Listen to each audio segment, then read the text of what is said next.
Here's everything that happened at AEW Revolution 2024. The very first match of the night was Christian Cage defending his TNT Championship against Daniel Garcia. This was honestly such a fun match. I love everything that is going on with the Father of the Year. That is why he retained, because he is the Father of the Year.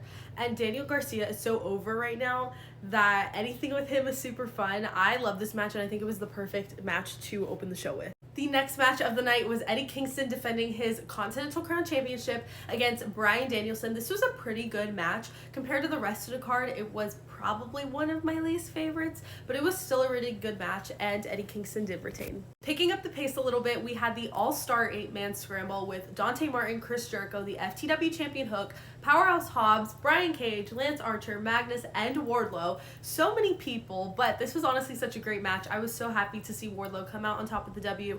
Hopefully this means he's getting a little bit of a push. I think he's really great and deserves it. And if you were watching the pay-per-view or in the crowd, you know that there was only one word to describe this match. The next match was Orange Cassidy defending his AEW International Championship against Roderick Strong. This was so good. Like, I didn't expect it to be that good, but it was so good.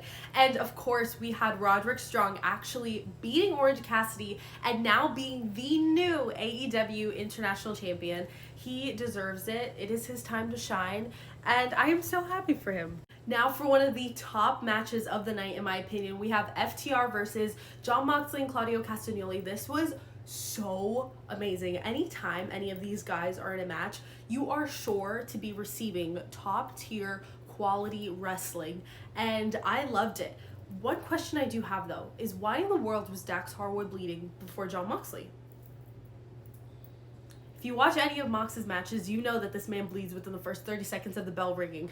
But regardless, they came out on top with the W. It was so well deserved. Such a great match. Moving on to the women's side of things, we had Timeless Toni Storm defending her AEW Women's World Championship against Deonna Purrazzo. This was such a great match. I honestly thought Deonna was gonna win, but she didn't, and I honestly think the reason why Toni retained is because if you saw the ending of the match, the referee was out and Toni was tapping. I say in quotations because she technically was and technically wasn't, because the ref didn't see it, but I think Deonna can use that to her advantage to continue this storyline, this rivalry, and at the next AEW pay-per-view, which I believe is April 21st next month, they're going to have a rematch, and that is where Deonna is going to win the championship. I'm using this excuse to show you guys this photo that I have with Deonna from 2018 at Jersey All Pro Wrestling. She was such a star then and is an even bigger star now. I am so happy to see where she has come, and I just wanted to share the picture. Moving on to probably my favorite match of the night, we had Will Ospreay versus Konosuke Takeshita.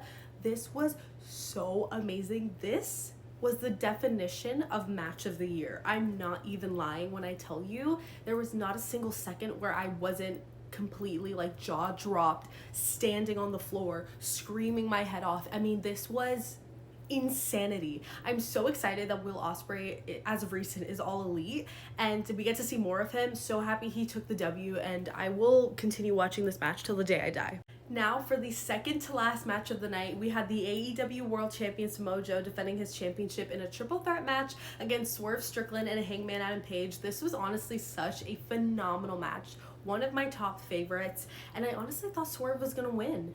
And then there was times that Hangman was gonna win, but in the end, Samoa Joe did retain. Did I think it was the right call?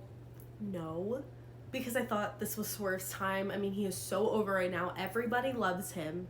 And I thought this was Swerve's time to shine, but I don't know. Let me know what you thought. Then we had the main event with the AEW World Tag Team Champions, Darby Allin and Sting, defending against the AEW EVPs, Matthew and Nicholas Jackson. Yes, that is their name. And this also was Sting's last match. This entire pay-per-view leading up to this match and the match itself and everything surrounding it was so bittersweet. It was so special getting to see the last bits of Sting's career, and getting to say that you watched it was so cool. You know what? He's had a great career, and it was so cool seeing his two sons there, getting to play his like older personas, younger self, if you will. The entire match was great. They did retain, so he did leave on an undefeated streak. I'm assuming Darby will relinquish the titles. I'm not really sure, but it was such a great match. Overall, this was a fantastic pay-per-view. Tony Khan does the absolute best job of putting these shows together. Thank you, Sting, for amazing memories, amazing matches. He is truly an icon, and he got to retire literally on an undefeated streak. Look at him go. I believe it was like 29-0. I believe. Someone correct me if I'm wrong.